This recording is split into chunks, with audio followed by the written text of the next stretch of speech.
E aí galera, hoje a gente vai mergulhar de cabeça em uma das tretas mais insanas e cheias de ironia dos anos 2000. Preparem a pipoca, porque o assunto é interessante. Vamos falar sobre a rivalidade que marcou uma geração e que a Disney tentou esconder.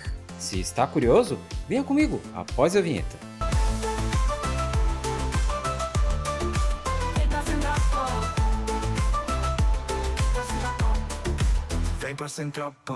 Sejam todos bem-vindos, eu sou o Elvio, seu narrador e guia nesse mundo cheio de treta com meninas mágicas.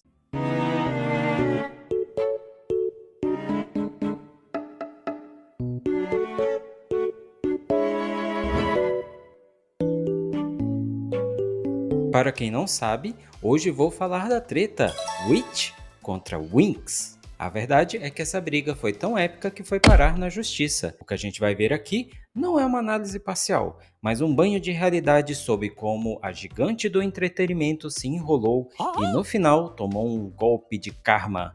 E já explico isso também no final. A história começa com a Disney em 1997. Eles começaram a desenvolver uma série de quadrinhos chamada Witch.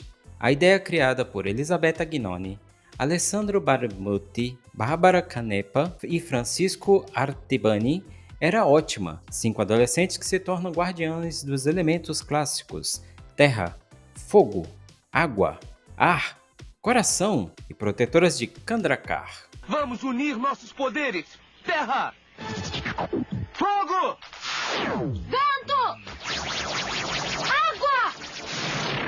Coração! Pela união dos seus poderes, eu sou o Capitão Planeta! Ops, errei.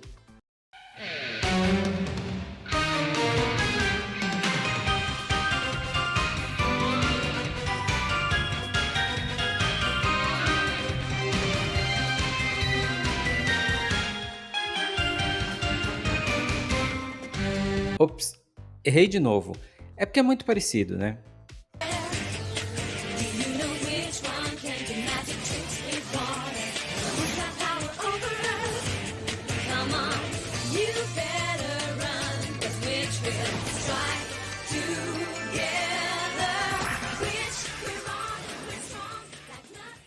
Bem, vocês entenderam a ideia.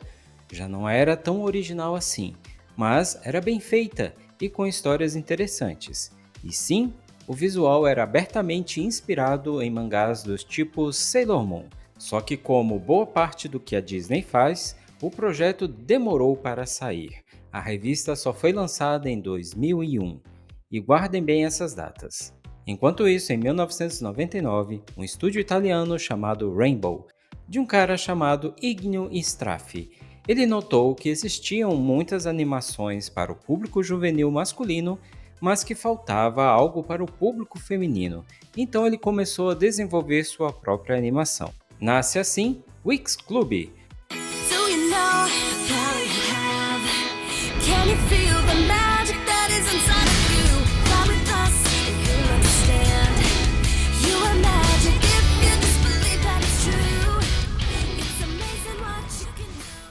O desenho, que estreou em 2004 e foi sucesso absurdo na Itália, e depois sendo transmitido também na Nickelodeon e passando a ser um sucesso no mundo. A trama seguia Bloom, uma adolescente de cabelos vermelhos que descobre ser uma fada e se junta a 4 amigas detentoras do poder dos elementos fogo, terra, água, ar. Pera, acho que acabei de falar isso. Ok. E quando eu falei de sucesso, não foi só meio punhado de garotas assistindo a série. Winx passou a ser uma atração até no parque da Rainbow Magic Land, que fica em Roma, e teve peças de teatro. Um musical no gelo chamado Winx on the Ice. Teve um especial lançado, onde as personagens criaram uma banda e lançaram um CD, um show chamado Winx in Concert, tendo uma banda real no palco durante a turnê.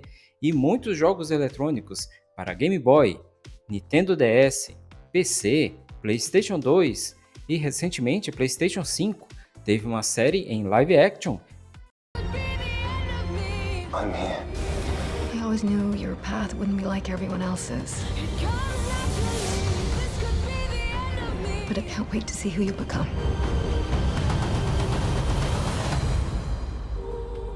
Bem mais ou menos. E está com uma série agora em computação gráfica.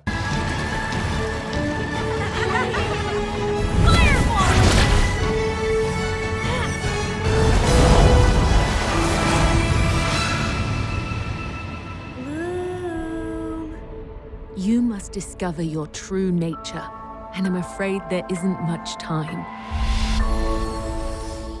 E é claro que a dona Walt Disney, vendo o sucesso de Winx e se sentindo lesada, uma vez que como é que um grupo de garotas mágicas com asas faz mais sucesso do que o meu grupo de garotas mágicas com asas? Decidiu processar então a Rainbow, e no processo eles diziam que o desenho tinha sido copiado da revista em quadrinhos Witch.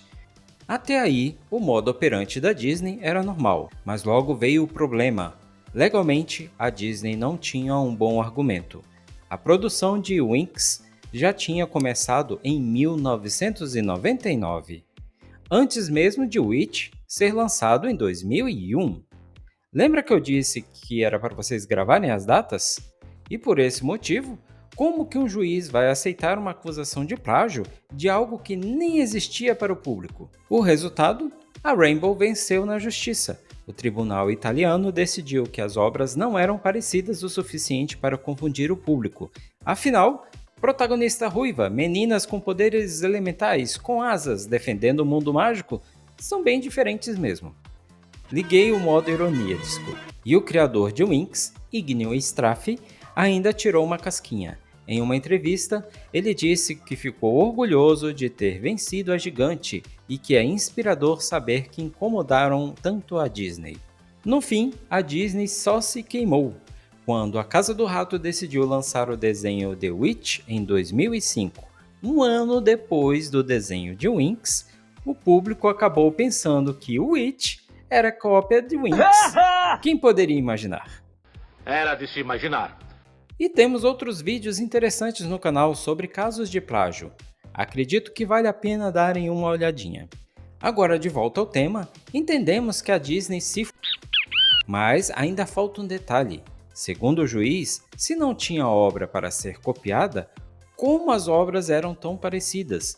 Tô curioso. E por que a Disney se sentiu tão segura em abrir um processo? Pois bem, meu jovem gafanhoto e libélula. Lembra que eu disse que o Witch foi idealizado por Elisabetta Gnoni, Alessandro Barbucci, Barbara Canepa e Francisco Artibani?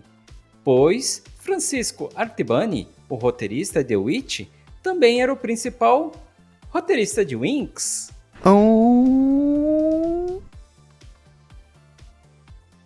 Dizem as más línguas que ele foi uma espécie de agente duplo.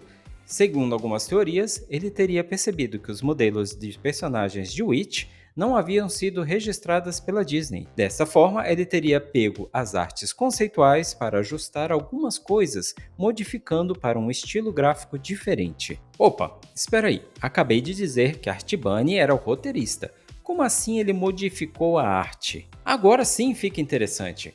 Muitos artistas da Disney não possuíam contrato de exclusividade, sendo freelancers, o que, para azar da Disney, esses artistas trabalhavam ao mesmo tempo para a Disney e também para a Rainbow.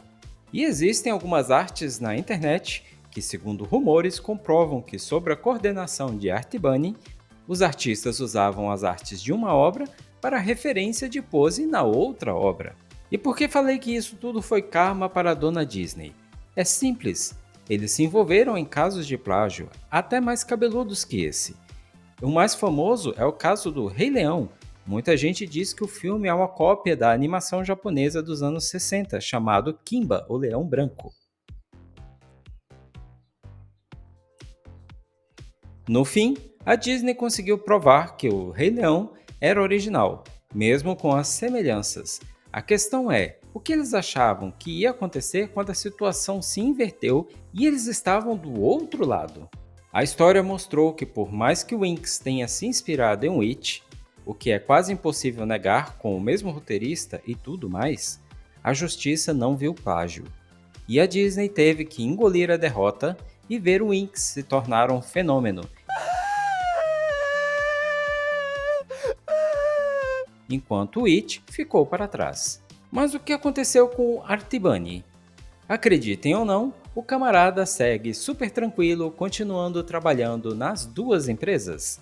Esse deve ter as costas quentes. Mas acabou por aqui? Acho que não! A Disney está tentando dar a volta por cima.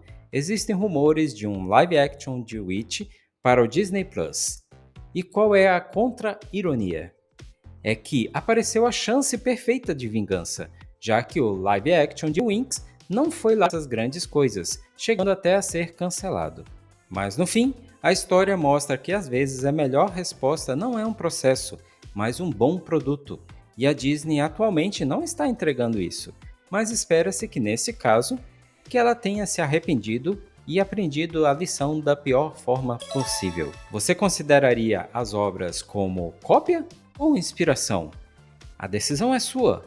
E já conhecia alguma delas? E não se esqueça de se inscrever para não perder os próximos vídeos. Fiquem bem e até a próxima!